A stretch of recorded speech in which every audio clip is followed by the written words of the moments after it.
Madanapalle municipality పరిధిలో residential కింద approval తీసుకొని కమర్షియల్ బిజినెస్లు నిర్వహిస్తూ అలాగే ప్రైవేట్ ఆసుపత్రులు నిర్వహిస్తున్న వారిపై చర్యలు తీసుకోవాలని చెప్పి బహుజన్ యువసేన బీవైఎస్ ఆధ్వర్యంలో స్థానిక కమిషనర్ గారికి ఫిర్యాదు చేయడం జరిగింది।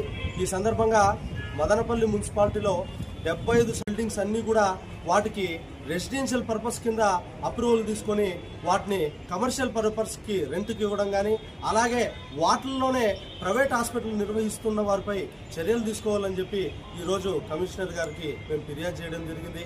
ఇలా రెసిడెన్షియల్ పర్పస్ కింద పర్మిషన్ తీసుకొని కమర్షియల్ పర్పస్ కింద నిర్వహించడం వల్ల ముఖ్యంగా మదనపల్లిలో 2 సమస్యలు తలెత్తుతున్నాయి।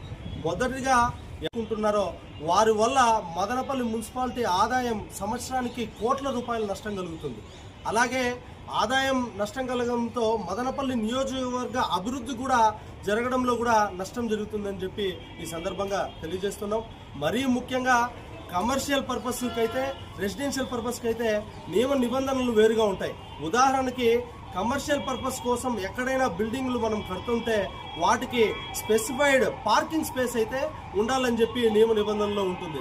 అదే రెసిడెన్షియల్ పర్పస్కి అయితే ఎలాంటి పార్కింగ్ ప్లేస్ అవసరం లేదు। అది ఓనర్ ఉద్దేశంతో ఆయన పెట్టుకుంటే పెట్టుకోవచ్చు, లేకపోతే వారికి ఎలాంటి పార్కింగ్ ప్లేస్ లేకపోయినా కూడా వాటికి అప్రూవల్ ఇస్తారు। కానీ రెసిడెన్షియల్ కాకుండా కమర్షియల్ పర్పస్ కోసం తీసుకున్న కట్టే ప్రతి బిల్డింగ్కి కూడా పార్కింగ్ ప్లేస్ అయితే ఖచ్చితంగా ఉండాలి।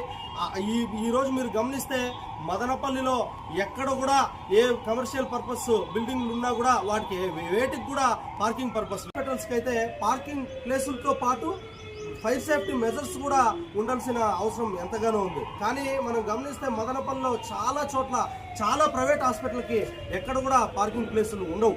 పార్కింగ్ ప్లేస్ ఉండకపోవడంతో ఆ బండ్లన్నీ కూడా ప్రజలు రోడ్లో పార్కింగ్ చేయడం వల్ల తీవ్ర ట్రాఫిక్ అంతరాయం మదనపల్లిలో ఈరోజు కలుగుతుంది కూడా మీరు గమనిస్తున్నారు।